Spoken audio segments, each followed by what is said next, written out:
Hi friends, எல்லோருக்கும் வணக்கம். எல்லோரும் எப்படி இருக்கீங்க? நல்லா இருக்கீங்களா? இன்றைக்கி அந்த கதையோட அடுத்த பகுதி தான் பார்க்க போகிறோம். அதுக்கு முன்னாடி நீங்கள் செய்ய வேண்டிய விஷயம் என்ன அப்படின்னு கேட்டிங்கன்னா, மறக்காம நம்ம இந்த சேனலை சப்ஸ்கிரைப் பண்ணிக்கோங்க. கீழே இருக்க பெல் பட்டனையும் கிளிக் பண்ணுங்கள். அப்போ தான் நான் போடுற வீடியோஸ் எல்லாமே உங்களுக்கு உடனுக்குடனே நோட்டிஃபிகேஷன் வரும். ஸோ மறக்காமல் சேனலை சப்ஸ்கிரைப் பண்ணிவிட்டு வீடியோ பாருங்கள் ஃப்ரெண்ட்ஸ். வாங்க நம்ம கதைக்குள்ளே போகலாம். நான் அடுத்த நாளே என்ன யோசித்தேன் அப்படின்னு சொன்னால், சில விஷயங்கள் நம்மளுக்கு இப்போ கரெக்டாக இருக்கிற மாதிரி தெரியும். ஒரு 2-3 வருஷம் ஆனால் ஏன்டா இதை நம்ம பண்ணோம் அப்படிங்கிற மாதிரி ஒரு சில விஷயங்கள் தோணும். அதில் முக்கியமான விஷயம்னு பார்த்திங்கன்னா, நம்ம படித்து முடித்தோடனே கல்யாணம் பண்ணுறங்கிறது அதில் ஒரு ரொம்ப முக்கியமான விஷயம். அதே மாதிரி தான் என் லைஃப்லேயும் ஒரு நிலைமை வந்துச்சு. எங்கள் அம்மா என்ன சொன்னாங்கன்னா, நான் காலேஜ் படித்து பிஜி படிச்சுட்டு இருக்கப்பே ஃபைனல் இயரில் என்ன சொன்னாங்கன்னா, இது மாதிரி நீ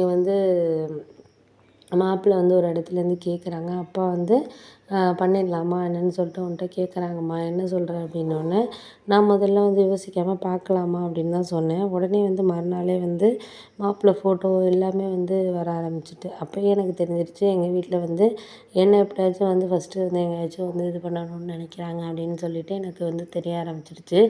அப்புறம் அந்த மாப்பிள்ளையை பற்றி நானே விசாரித்தப்போ அந்த மாப்பிள்ளை அந்தளவுக்கு ஒன்றும் சரி கிடையாது. ஆனால் வசதி இருக்குது அப்படிங்கிறது மட்டும், நிறையா நிலம் எல்லாமே இருக்குது. அவங்க நல்ல வசதி, ஊர்லேயே நல்ல வசதியானவங்க அப்படிங்கிறது மட்டும் எனக்கு தெரிஞ்சுச்சு. அந்த ரீசனால் எங்கள் அப்பா எப்போதுமே ஒரு மனுஷங்கக்கிட்ட பேசுகிறாங்கன்னா அவங்க நல்லதாக இருக்காங்களா இல்லை எப்படி என்னன்னு யோசிக்க மாட்டார். அவருக்கு பொறுத்தளவில் பணம் பணம் இருந்துட்டுனா மட்டும் போதும். அவங்க என்ன மாதிரி நினைக்கிறாங்க, என்ன இது பண்ணுறாங்க அப்படிலாம் அவர் எதுவுமே நினைக்க மாட்டார்.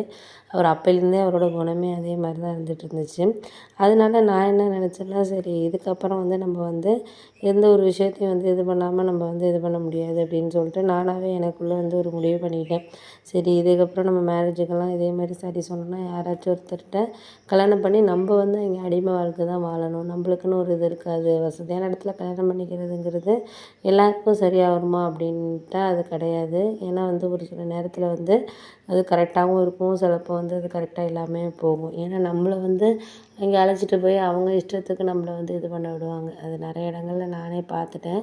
அதனால முடிஞ்ச வரைக்கும் நம்மளால் எதுவும் இப்போதைக்கு நம்ம இது பண்ண வேண்டியதில்லை அப்படிங்கிற மாதிரி நான் முடிவு பண்ணிட்டேன். சரி இதுக்கப்புறம் நம்ம எந்த ஒரு விஷயத்துலையும் இனிமேல் நம்ம இது பண்ண வேண்டியதில்லை. ஒரு சில விஷயங்கள் நம்மளுக்கு கடந்து போகிறதுக்கு நம்மளுக்கு இதுங்கிறது நம்மளுக்கு வேணும் அப்படிங்கிற மாதிரி எனக்குள்ளேயே ஒரு சில இதை நான் முடிஞ்ச வரைக்கும் நம்ம எதையும் இது பண்ண வேண்டாம், நம்ம பார்த்துக்கலாம் பண்ணிக்கலாம் அப்படின்னு சொல்லிட்டு நான் எங்கள் அம்மாட்ட சொன்னேன். நான் இல்லைம்மா, நான் வேலை பார்த்துட்டு ஒரு 2 வருஷம் கழித்து நான் படிச்சுக்கிறேன். அடுத்தது படிக்கிறது கூட பிஹெச்டிலாம் பண்ணுறது கூட நான் பண்ணிக்கிறேம்மா. இப்போதைக்கு எனக்கு மேரேஜுங்கிறது வேண்டாம், ஒரு 2 வருஷம் போகட்டும் அப்படின்னோடனே எங்கள் அப்பாவுக்கு கோவம் வந்துட்டு. ஏன்னா அவர் எப்படியோ நான் இதை அந்த இடத்துல நம்மளை தள்ளி விடணும் அப்படிங்கிற ஒரு மோட்டிவில் தான் அவர் இருந்திருக்காருங்கிறது எனக்கு போக போக தான் தெரிஞ்சிச்சு.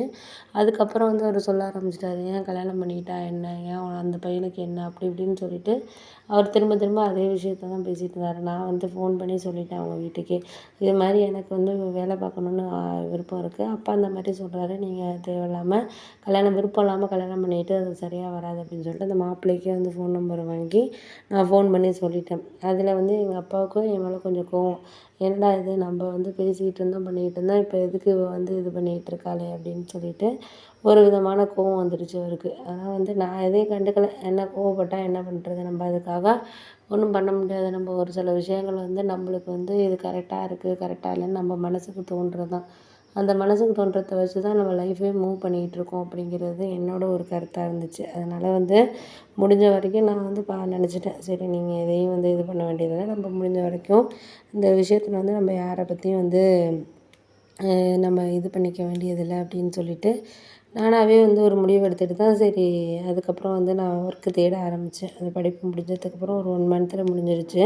முடிஞ்சதுக்கப்புறம் ஒர்க் தேட ஆரம்பிச்சப்போ ஒரு 3 மந்த்ஸ் வரைக்கும் எந்த ஒர்க்குமே கிடைக்கல. எங்கள் அப்பா என்ன சொல்ல ஆரம்பிச்சிட்டாருன்னா, அப்போயே அந்த பையனுக்கு கல்யாணம் பண்ணிக்கிட்டு இருந்திருக்கலாம், அது வேண்டாம் இது வேண்டாம்னு சொல்லிட்டு இப்போ தேவையில்லாமல் வேலையும் கிடைக்கல படித்து முடிச்சுட்டு அப்படி இப்படின்னு சொன்னார். அவருக்காகவே நாச்சும் ஒரு நல்ல கம்பெனியில் வேலை வாங்கணும் அப்படின்னு சொல்லிட்டு நான் கொஞ்சம் ரொம்பவே கொஞ்சம் கஷ்டப்பட்டேன் தான். நிறைய இடங்களுக்கு இன்டர்வியூ அட்டெண்ட் பண்ணுறது, டெய்லியுமே ஏதாச்சும் ஒரு இன்டர்வியூ இது பண்ணுறது, அந்த மாதிரியே வந்து இது பண்ணுறது அப்படின்னு சொல்லிட்டு ஒரு ஒரு இடமாவே வந்து நான் வந்து இது பண்ண ஆரம்பித்தேன். அப்புறம் அதுக்கேற்ற மாதிரி எனக்கு வந்து ஒரு 2 இடத்துல வந்து இன்டர்வியூவில் வந்து செலக்ட் ஆனேன்.